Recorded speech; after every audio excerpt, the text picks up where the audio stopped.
नमस्कार, महके हिंदी चैनल में आपका स्वागत है। मैं हूं सोहनलाल शर्मा।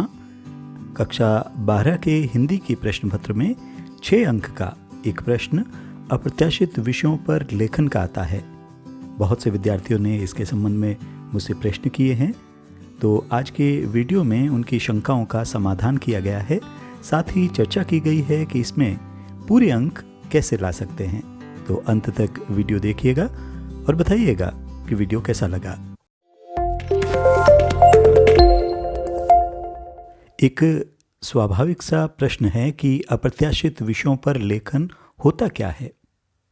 तो ये जान लीजिए कि अप्रत्याशित शब्द का अर्थ होता है जिसकी आशा न की गई हो, अर्थात एकदम नया और मौलिक विषय जो त्वरित रूप से हमारे सामने आता है क्विकली, और उस विषय पर हम किस प्रकार सृजनात्मकता के साथ यानी अपनी क्रिएटिविटी दिखाते हुए सोच कर लिख सकते हैं। यह इस प्रश्न का उद्देश्य है। और दूसरे शब्दों में हम कहें तो किसी नए या अप्रत्याशित विषय पर कम समय में अपने विचारों को संकलित करके इकट्ठा करके उन्हें सुंदर ढंग से अभिव्यक्त करना ही अप्रत्याशित विषयों पर लेखन कहलाता है। अगला सवाल यह है कि पारंपरिक और अप्रत्याशित विषयों में क्या अंतर है। पारंपरिक यानी ऐसे विषय जिन पर हम पहले से लिखते आ रहे हैं ना। पारंपरिक विषय वे विषय होते हैं जो किसी मुद्दे, विचार, घटना आदि से जुड़े होते हैं, और अधिकतर ऐसे जो विषय होते हैं ये सामाजिक या राजनीतिक विषय होते हैं, और इसमें आप अपनी व्यक्तिगत राय को उतना महत्व न देकर सामूहिक विचार पर जोर देते हैं। जबकि अप्रत्याशित विषय ऐसे विषय होते हैं जिसमें आप अपने निजी विचार भी लिख सकते हैं।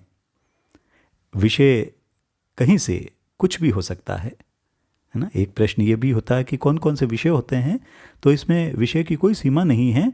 इसके लिए आपको एक तरह से तैयार रहना चाहिए ना। हाँ, प्रश्न पत्र में आपको विकल्प मिलेंगे, एक से ज़्यादा विकल्प मिलेंगे कि आप उनमें से अपने इच्छा के अनुसार, अपनी सुविधा के अनुसार निबंध लिख सकें, है ना। निबंध शब्द का मैं प्रयोग कर रहा हूँ। हालांकि निबंध शब्द पहले इस्तेमाल होता था, लेकिन अब यहाँ रचनात्मक लेखन शब्द काम में आता है।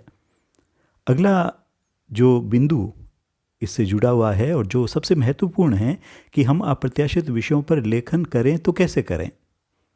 तो इसका जवाब ये है कि जब आप जो विषय दिए गए हैं उन विषयों में से आप अपनी सुविधा के अनुसार किसी एक विषय को अपने लिए चुनेंगे, तो उस विषय पर लिखने से पहले आप अपने मस्तिष्क में उसकी एक उचित रूपरेखा बना लें, उसका एक फ्रेमवर्क बना लें कि आपको लिखना क्या क्या है।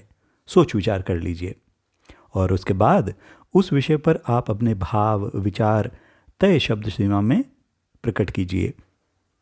और शब्द सीमा जो है वो है 120 शब्द। ये सीमा जो है थोड़ी बहुत आगे पीछे हो सकती है, लेकिन बहुत ज़्यादा नहीं। जैसे 120 शब्द है तो आप 110 शब्द या ज़्यादा से ज़्यादा 130 शब्द तक भी लिख सकते हैं। कम में 110 और ज़्यादा में 130। पर हाँ, आपकी बात पूरी तरह से उसमें स्पष्ट रूप से आ जानी चाहिए। अगला जो बिंदु है वो है कि आप लिखते समय आत्मपरक शैली यानी मैं का प्रयोग करते हुए अपनी बात को लिख सकते हैं, और इस शैली के प्रयोग से आपके विचारों और आपके व्यक्तित्व की जो झलक है वो प्राप्त होगी। उससे पहले जो निबंध लिखते थे उसमें इस शैली में नहीं लिखा जाता था।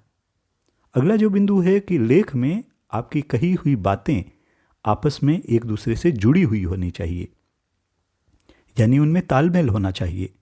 दो बातें एक दूसरे का खंडन करती हुई नहीं होनी चाहिए, यानी आपकी बातों में विरोधाभास या कॉन्ट्राडिक्शन नहीं होना चाहिए। या हम कह सकते हैं कि आप लेख में जो भी विवरण या विवेचन कर रहे हैं वो सुसंबद्ध होना चाहिए, अच्छी तरह से, एक तरह से बंधा हुआ, आपस में गुथा हुआ और सुसंगत होना चाहिए। और अंतिम और महत्वपूर्ण बिंदु ये कि आप अपनी भाषा की शुद्धता पर ध्यान दें।